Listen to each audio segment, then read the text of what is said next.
Ja tani erdhi fundi muajit Ramazan. Është duke të shqetësuar çështja se Allahu ty ata ka pranu agjerimin, namazin apo jo? Kur të dosh vëllazër?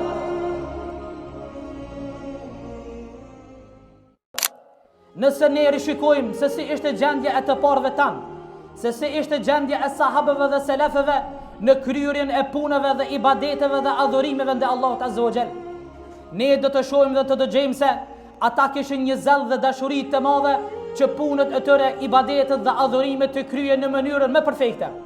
Dhe krahas kësaj, bashkë kësaj, të dashur vëllezër, ata friksoheshin në vetët e tyre, shqetësoheshin, pikëlloheshin, brengoseshin se a thu vallë Allahu neve a do të na i pranon ibadetet apo jo.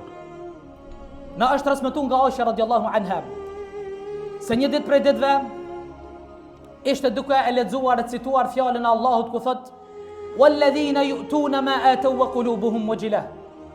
Ata të cilët japin nga ajo me të cilët i është dhënë, zemrat e tyre janë të friksuara. Aisha radhiyallahu anha po i thot pejgamberit alayhis salam, ja Rasulullah, ahum alladhina yashrabuna al-khamra wa yasriqun? O i dërguari i Zotit, a janë ata të cilët pinë pije alkolike dhe vjedhin?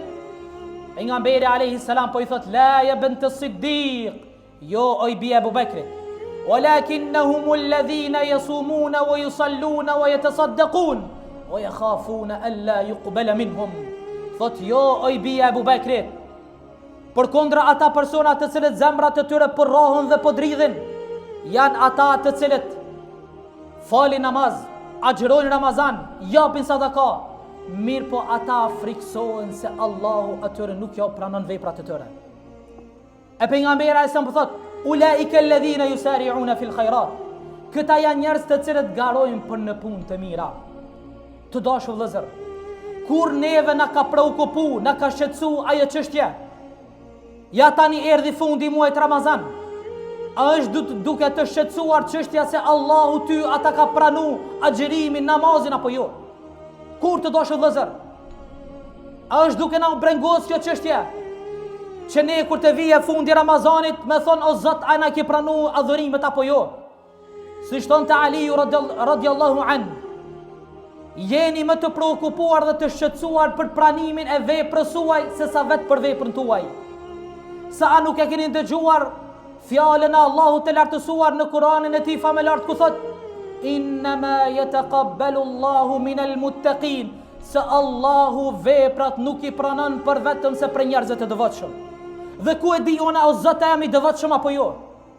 Dhe kur vinte nata e fundit e muajit Ramazan, Aliu radiallahu an citonte dhe thonte, ja lejte shi'ri, ja lejte shi'ri, sikur ta dija se kujt Allahu ja ka pranuar agjerimin dhe veprat në këtë muaj, që të shkojmë dhe ta urojmë, dhe sikur ta dija se kun Allahu e ka privu dhe nuk ja ka pranuar veprat dhe agjerimin në këtë muaj me shku dhe me ngushëllu. Të dashur vëllezër, ne e dimi se veprat janë sipas përfundimit, kështu na tha profeti jon Muhamedi alayhi salam.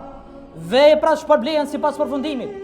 Andaj, nga ajo me të cilën ne duhet me përcjell këtë muaj të madhreshëm, është me istighfar, është me kërkimin e faljes.